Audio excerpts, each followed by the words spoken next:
ಕಲಬುರಗಿ ನಗರದಲ್ಲಿ ದಿನೇ ದಿನೇ ಮನೆಗಳ್ಳತನ ಪ್ರಕರಣಗಳು ಹೆಚ್ಚಾಗುತ್ತಿವೆ. ನಗರದ ಅಶೋಕನಗರ ಪೊಲೀಸ್ ಠಾಣಾ ವ್ಯಾಪ್ತಿಯಲ್ಲಿ ಕಳೆದ ರಾತ್ರಿ ಮನೆಗಳ್ಳತನ ಘಟನೆ ನಡೆದಿದ್ದು, ಸಿಸಿಟಿವಿಯಲ್ಲಿ ಬಡಾವಣೆಗಳಲ್ಲಿ ಅನುಮಾನಾಸ್ಪದ ವ್ಯಕ್ತಿಗಳ ಓಡಾಟ ಸೆರೆಯಾಗಿದೆ.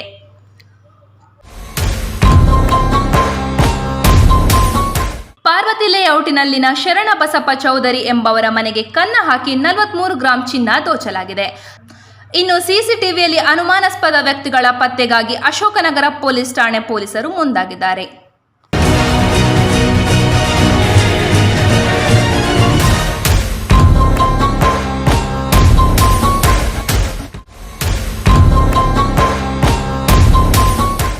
ಕಲಬುರಗಿ ನಗರದಲ್ಲಿ ದಿನೇ ದಿನೇ ಮನೆಗಳ್ಳತನ ಪ್ರಕರಣಗಳು ಹೆಚ್ಚಾಗುತ್ತಿವೆ.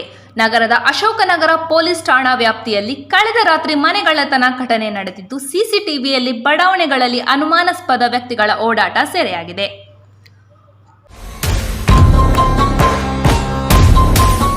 ಪಾರ್ವತಿ ಲೇಔಟ್ನಲ್ಲಿನ ಶರಣಬಸಪ್ಪ ಚೌಧರಿ ಎಂಬವರ ಮನೆಗೆ ಕನ್ನ ಹಾಕಿ 43 ಗ್ರಾಂ ಚಿನ್ನ ದೋಚಲಾಗಿದೆ.